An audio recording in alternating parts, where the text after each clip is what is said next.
Indian ബഹിരാകാശ സഞ്ചാരി ശുഭാംശു ശുക്ലയും അദ്ദേഹത്തിന്റെ 3 സഹപ്രവർത്തകരും ആക്സിയം 4 ദൗത്യത്തിന്റെ ഭാഗമായി ഇന്റർനാഷണൽ സ്പേസ് സ്റ്റേഷനിൽ എത്തിക്കഴിഞ്ഞു. ബഹിരാകാശത്തേക്ക് കടക്കുമ്പോൾ സൂക്ഷ്മ ഗുരുത്വാകർഷണം കാരണം അവരുടെ ശരീരത്തിൽ നിരവധി മാറ്റങ്ങൾ സംഭവിക്കും. എല്ലുകളും പേശികളും മുതൽ കണ്ണുകൾ വരെ എങ്ങനെയാണ് ഇതിനാൽ സ്വാധീനിക്കപ്പെടുന്നത് എന്ന് നമുക്ക് പരിശോധിക്കാം. നിരവധി തവണത്തെ കാലതാമസങ്ങൾക്ക് ശേഷം ഇന്ത്യൻ ബഹിരാകാശ സഞ്ചാരി ശുഭാംശു ശുക്ലയുടെ ആക്സിയം 4 ദൗത്യം ബുധനാഴ്ച വിജയകരമായി വിക്ഷേപിച്ചു. ഫ്ലോറിഡയിലെ നാസയുടെ കെനഡി സ്പേസ് സെന്ററിൽ നിന്ന് സ്പേസ് എക്സിന്റെ ഫാൽക്കൺ 9 റോക്കറ്റിൽ പറന്നുയർന്ന ശേഷം 26 മണിക്കൂറിനുള്ളിൽ 4 ബഹിരാകാശ സഞ്ചാരികളും ഇന്റർനാഷണൽ സ്പേസ് സ്റ്റേഷനിൽ എത്തിച്ചേർന്നു. ഇതോടെ Indian air force group captain Shubhanshu Shukla ബഹിരാകാശത്തേക്ക് എത്തുന്ന 2ാമത്തെ ഇന്ത്യക്കാരനായി മാറും. അദ്ദേഹം മറ്റ് യാത്രാ സംഘാംഗങ്ങളോടൊപ്പം 14 ദിവസം ISSൽ പരീക്ഷണങ്ങൾ നടത്താൻ ചെലവഴിക്കും. അവരുടെ ബഹിരാകാശ യാത്ര ആരംഭിക്കുമ്പോൾ സൂക്ഷ്മ ഗുരുത്വാകർഷണം ബഹിരാകാശ സഞ്ചാരികളുടെ ശരീരത്തെ എങ്ങനെയാണ് ബാധിക്കുക എന്ന് നമുക്ക് നോക്കാം. ഗുരുത്വാകർഷണം കുറഞ്ഞ അളവിലുള്ള വികിരണം, അന്തരീക്ഷ ഘടന എന്നിവ ഉൾപ്പെടുന്ന ഭൂമിയിലെ സാഹചര്യങ്ങളുമായി പൊരുത്തപ്പെടാൻ മനുഷ്യ ശരീരത്തിന് ദശലക്ഷക്കണക്കിന് വർഷങ്ങളെടുത്തു. എന്നാൽ ഒരു മനുഷ്യൻ ബഹിരാകാശത്തേക്ക് പോകുമ്പോൾ ഗുരുത്വാകർഷണം വളരെ കുറവാണ്. ഭൂമിയുടെ ഗുരുത്വാകർഷണ ബലമില്ലാത്തതിനാൽ ശരീരത്തിന് ശരിയായി പ്രവർത്തിക്കാൻ കഴിയില്ല.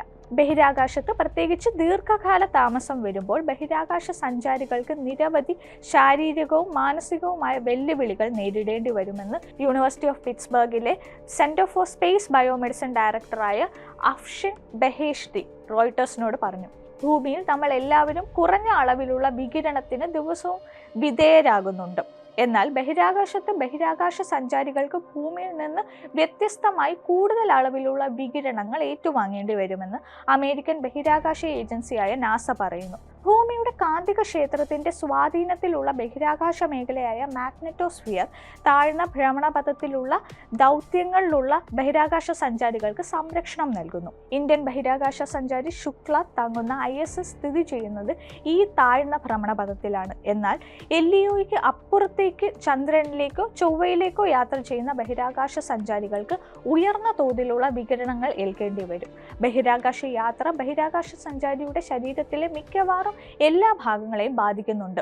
സൂക്ഷ്മ ഗുരുത്വാകർഷണമുള്ള ബഹിരാകാശത്തെത്തുമ്പോൾ ചില ബഹിരാകാശ സഞ്ചാരികൾക്ക് തലവേദന, ഓക്കാനം, ഛർദി തുടങ്ങിയ ബഹിരാകാശ യാത്രാ അസ്വസ്ഥതകൾ അഥവാ സ്പേസ് മോഷൻ സിക്നസ് അനുഭവപ്പെടാറുണ്ട്.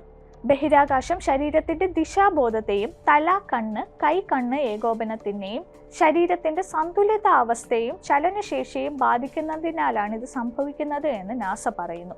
ഈ അവസ്ഥ കുറച്ച് ദിവസങ്ങൾക്കുള്ളിൽ ഇല്ലാതാകും, കാരണം ശരീരം സൂക്ഷ്മ ഗുരുത്വാകർഷണവുമായി പൊരുത്തപ്പെടും. ഗുരുത്വാകർഷണം ഇല്ലാത്തതിനാൽ ശരീരത്തിലെ ദ്രാവകങ്ങൾ മുകളിലേക്ക് നീങ്ങുകയും മുഖത്ത് നീർവീക്കം ഉണ്ടാകുകയും ചെയ്യും. ഇത് കുറച്ച് ദിവസങ്ങൾക്ക് ശേഷം ശരീരത്തിലെ ദ്രാവകങ്ങൾ തുല്യമായി വിതരണം ചെയ്യപ്പെടുമ്പോൾ സാധാരണ നിലയിലേക്കാകും.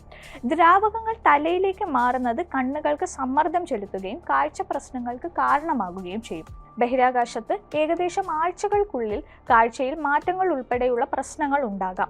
ചില കാഴ്ച മാറ്റങ്ങൾ ഭൂമിയിലേക്ക് തിരിച്ചെത്തി 1 വർഷത്തിനുള്ളിൽ സാധാരണ നിലയിലേക്ക് തിരിച്ചെത്തും.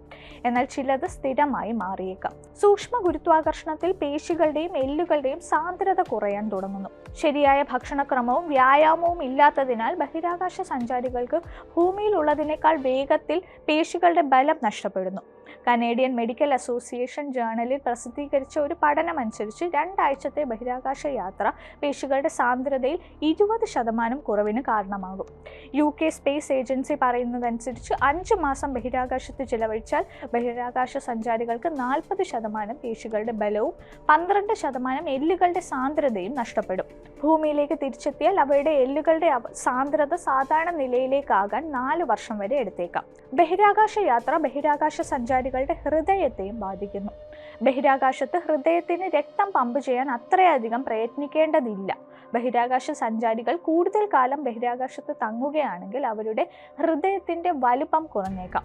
ഭൂമിയിലേക്ക് തിരിച്ചെത്തുമ്പോൾ അവരുടെ ഹൃദയത്തിന് ആയാസമുണ്ടാകാൻ സാധ്യതയുണ്ട്. ബഹിരാകാശ വികിരണം DNA-ക്ക് കേടുപാടുകൾ വരുത്തുകയും ക്യാൻസർ, ഹൃദയരോഗങ്ങൾ, തിമിരം പോലുള്ള ജീർണിച്ച രോഗങ്ങളുടെ സാധ്യത വർദ്ധിപ്പിക്കുകയും ചെയ്യും. ദീർഘകാല ബഹിരാകാശ യാത്ര ബഹിരാകാശ സഞ്ചാരികളുടെ ചർമ്മം, ജീനുകൾ, രോഗപ്രതിരോധ ശേഷി, കുടലിലെ ബാക്ടീരിയകൾ എന്നിവയെയും ബാധിച്ചിട്ടുണ്ട്. കൂടുതൽ കാലം ബഹിരാകാശത്ത് തങ്ങുന്നത് ബഹിരാകാശ സഞ്ചാരികളുടെ മാനസിക ആരോഗ്യത്തെയും ബാധിച്ചേക്കാം. കാരണം അവർക്ക് ഇടുങ്ങിയതും ഒറ്റപ്പെട്ടതുമായ ചുറ്റുപാടിൽ ജീവിക്കേണ്ടി വരും.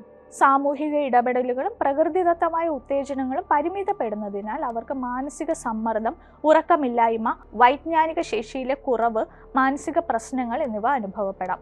ശുക്ലയും അദ്ദേഹത്തിന്റെ സംഘവും 2 ആഴ്ച മാത്രമാണ് ബഹിരാകാശത്ത് ചെലവഴിക്കുന്നത്. അതിനാൽ ദീർഘകാല ബഹിരാകാശ യാത്രയുമായി ബന്ധപ്പെട്ട പല ആരോഗ്യ പ്രശ്നങ്ങളും അവർക്ക് നേരിടാൻ സാധ്യതയില്ല.